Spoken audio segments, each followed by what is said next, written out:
એકદમ beautiful morning થઈ ગઈ છે. બધાને આજના જય શ્રી કૃષ્ણ, જય સ્વામિનારાયણ.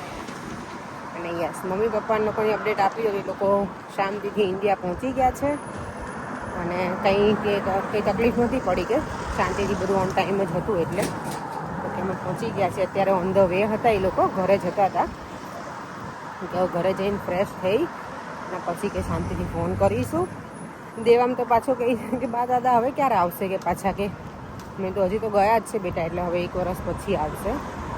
એટલે એને એવું કે હજી પાછા હમણાં આવશે થોડા ટાઈમ પછી. મેં હવે હમણાં નહીં આવે બેટા.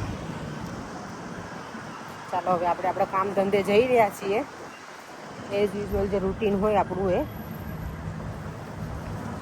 જો નાની કાર કેટલી મસ્ત છે. આ જો એકદમ મસ્ત થઈ ગયું છે ને. હવે વિન્ટરમાં એકદમ જાડી જાડી હતું આ બધું જ. જો મમ્મી પપ્પાને કોલ કર્યો તો આ તો ઘણી બધી વખત કર્યો. અહીંયા હોય ત્યારે તો બહુ મજા આવે, પણ અહીંયાથી જતાય ને 2-3 દિવસ એમ થાય કે ગમે જ નહીં આપણને ક્યાંય. તો આજે તો કેટલી વખત અમે કોલ કર્યા છે. અત્યારે બપોર કર્યો તો વિડીયો કોલ મેં, તો મમ્મી કે ઘરે પહોંચી ગઈ. મેં ના ના મમ્મી, હજી મારે તો બપોર પડી છે, 2:30 વાગ્યા હતા.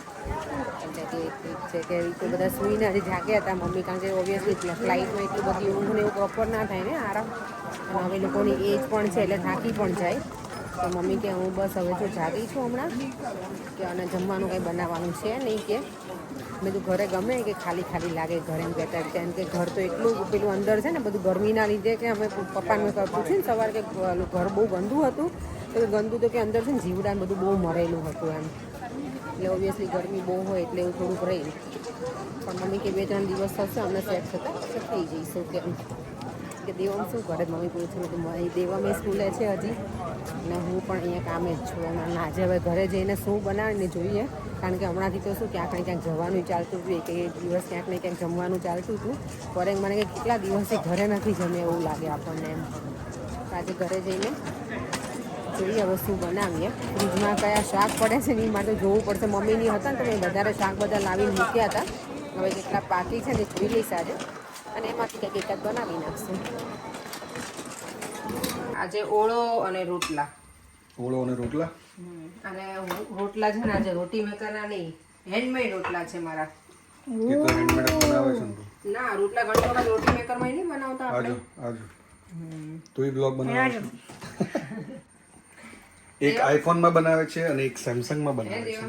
આજે કેવું ફીલ થાય છે તને કે ઘરમાં? એમ્ટી લાગે છે. બા ને દાદા કહેતા હતા કે અમે પાછા આવીએ એવું કહે છે. ક્યારે આવે બોલ? આજે તો બેટા ક્યાંથી આવે? બા ને દાદા તો અત્યારે સુઈ ગયા. આટલું બધું ઘી નાખી દે. આટલું તો જોયું જ ને પણ. થઈ ગયું રેડી? બનતા હે ભાઈ. થઈ ગયું? ઓલમોસ્ટ બની ગયું છે. જો છાશ બનાવવાની છે. છાશ બનાવી દો ને. ના, મને દૂધ પીવું છે.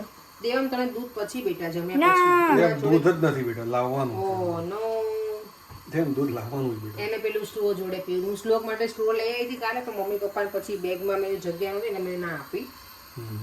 શ્લોક તો આજે બહુ અપસેટ થઈ ગયું. એને ગેમ ના મોકલી ને આપણે કોઈ પેલી વિડીયો ગેમ છો ને, તને તું કીધું તમે મને યાદ ના કરાય એમ કર્યું. કઈ નહીં, નેક્સ્ટ ટાઈમ. જમતા જમતા કોના ઘરે તારક મહેતા ચાલતું હોય? બધાને મોસ્ટલી. આજે જો ઓળો, રોટલા, છાશ, ગુંદાનું અથાણું. પણ ગવા ફેન આપણે મૂકવો નહીં પડે ઉપર, ગરમી તો જતી રહી. હા, ટેબલ ફેન અહીંયા લઈને જો. અહીંયા ડમ્બેલ્સ આવી ગયા છે આજ પાછા. અમારે 5 દિવસ એક્સરસાઇઝ કરે આ માણસ, તો હું તમને કહી દઉં કે એને વસૂલ કર્યું. કરશો તમે?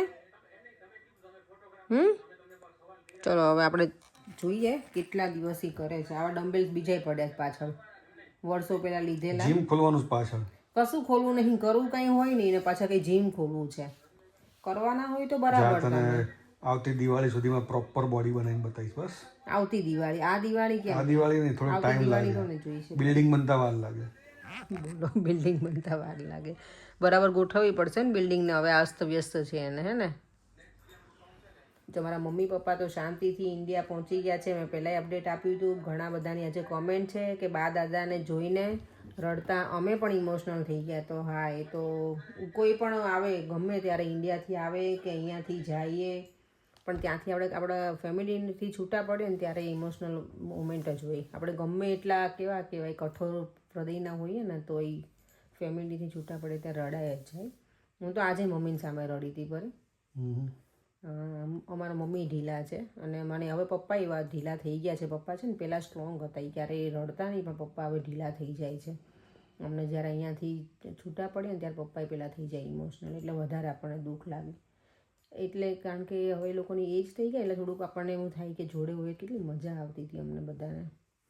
આજે પપ્પા કહેતા મેં તો સેટ થઈ ગયા તો કે આજે તો બહુ ગરમી છે અહીંયા. હો કરે મમ્મી કે આખો દિવસ એસી ચાલુ જ રાખ્યું છે કે ગરમી લાગે છે કે. અને અહીંયા ઠંડીમાંથી પાછા ગયા ને એટલે અહીંયા ઠંડી એટલી બધી તો નહોતી પણ નોર્મલ ટેમ્પરેચર હતું ત્યાં કરતાં. એટલે અને બધાની બહુ બધી વિશેષ પણ હતી કે બા ને દાદાને હેપી જર્ની. તો યસ બધા શાંતિથી પહોંચી ગયા છે.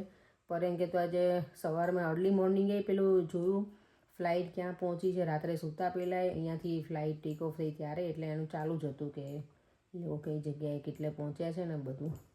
મમ્મી મને કહે પડે કે ફ્લાઇટ આખી ખાલી હતી. પપ્પાને કીધું ને તો પપ્પા સુવાના એર હોસ્ટેસ કેવા આવી હતી, એર હોસ્ટેસ આવી હતી પપ્પાને કેવા કે ખાલી હતું પણ પપ્પા ના ગયા. અને મમ્મી કે પેલું વચ્ચે આવે ને થોડુંક ખબર ફ્લાઇટમાં રોદા કેવું તો મમ્મી કે મને તો બહુ બીક લાગતી હતી. આપણે લોકો બી જઈએ ખબર આ વખત ફ્લાઇટનું પેલું જે બન્યું છે ને એના લીધે થઈને. અને મમ્મી પપ્પા એ લોકોને તો ખાતું મમ્મી પપ્પા અને માસી ત્રણેય એક જ સીટમાં બેઠા રહ્યા. આટલું બધું પ્લેન ખાલી હતું ને તો એમ તો મને તો એવું ખાલી મળે ને તો હું સુઈ જ જાઉં. આપણે પર ક્યાં ગયા હતા એક વખત તરકી રિટર્નમાં આવતા તો બધા આપણે સુઈ જ ગયા હતા ને તરકી. અમે તો એવું જ કર્યું હતું, બધા એક એક પેલામાં સુઈ ગયા. 3ની હોય ને સીટ એમાં એક એક સુઈ ગયા હતા તો મજા આવી ગઈ હતી. હવે અમારું જો બેક ટુ રૂટીન પાછું, જો કે બેક ટુ રૂટીન તો અમારું એમનામ જ હતું, ચાલુ જ હતું. પણ મમ્મી પપ્પાને અમે હતા તો ક્યાંક ને ક્યાંક જવાનું ને એવું બધું ચાલતું હતું હમણાં તો. અને આજે અમારા ગોટિયાઓને બધી વસ્તુ મળી ગઈ છે. ઇન્ડિયા, રાહીને અને શ્લોકને, એટલે એ ખુશ થઈ ગયા હતા. શ્લોકને થોડુંક રોવાનું આવી ગયું હતું કે ફિયાએ ગેમ કીધું હતું ને મોકલી કેમ નહીં એમ. પણ પછી છેલ્લે એ લોકો પાસે જગ્યા નહોતી મમ્મીની એની બેગમાં. હવે એક એક બેગ થઈ ગઈ છે ને એટલે તો હવે બધું આપણે ધ્યાન રાખીને બધી વસ્તુ લેવી પડે અને મોકલાવાની હોય એટલે એક એક બેગમાં બધું તો આવે નહીં, બેગના એટલા વજન હોય એટલે. ચાલો હવે આપણે તો 11:15 થઈ ગયા છે, સૂઈ જઈએ. આજે તો ઓળો અને રોટલો ખાઈને બહુ મજા આવી ગઈ. પરેંગે તો અત્યારે આઈસ્ક્રીમ ખાઈ લીધો. એને ખાવાનું નથી ને તો એ શુગરનો ઇન્ટેક મારો ફૂલ ચાલુ હોય નહીં. ખાઈ પીને મોજ કરી લેવાની. બોલો કે પેટ વધવું જોઈએ. અને અહીંયા ડમ્બેલ્સ છે. હવે તમે જ કહો કે શું કરવું જોઈએ આમનું.